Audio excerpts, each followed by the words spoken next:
Peshawar press club کے سامنے طبی اور ہومیوپیتھک کونسل کے خاتمے کے خلاف احتجاجی مظاہرہ کیا گیا۔ مظاہرین نے حکومت کے فیصلے کو غیر منصفانہ قرار دیا اور کہا کہ ہومیوپیتھک ڈاکٹروں اور حکیموں نے مطالبہ کیا کہ KPK صحت مراکز میں ان کی تعیناتی کے وعدے کو پورا کیا جائے۔ جتنے بھی یہ ڈاکٹر صاحبان جو ہے وہ اکٹھے ہیں، یہ اس بات کی دلیل ہے کہ ہم حکومتی اس فیصلے پر ہم ناخوش ہیں، اور یہ احتجاج جو ہے نا وہ پرامن احتجاج ہے۔ ایک تو MSDS کے متعلق اور دوسرا مطلب یہ نیشنل کونسل اور طب کونسل کے آپس میں ضم ہونے کے متعلق، یہ ہماری حیثیت جو ہے نا وہ ختم کرنے والی بات ہے۔ اگر ہمارا مت ہے کہ یہ حکیم ماں بائی ہے تو وہ بھی ہمارا مت ہے کہ یہ حکمت سے تعلق رکھنے والے حضرات ہیں، اور اگر ہماری جو ہے نا ہومیوپیتھک برادری ہے تو وہ بھی مت ہے کہ یہ علاج معالجے کے متعلق جو ہے نا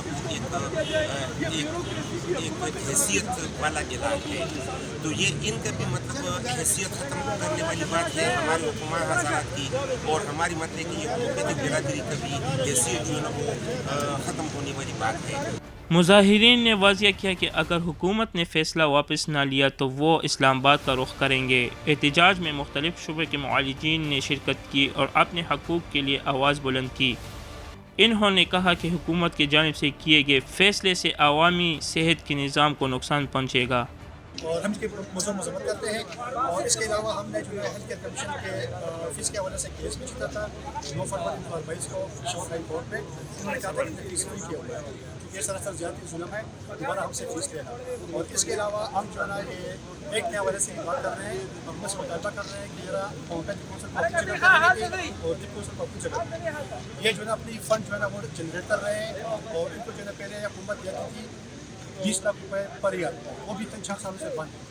اور الحمدللہ ہمارے ہومیوپیتھک نے اپنے فنڈ سے جو ہے اپنے بلڈنگ خریدا ہے، حکومت کی طرف سے کچھ بھی نہیں ہے ان کو دینا، اور الٹا جو ہے حکومت اب جو ہے بہت ظلم زیادتی کر رہی ہے۔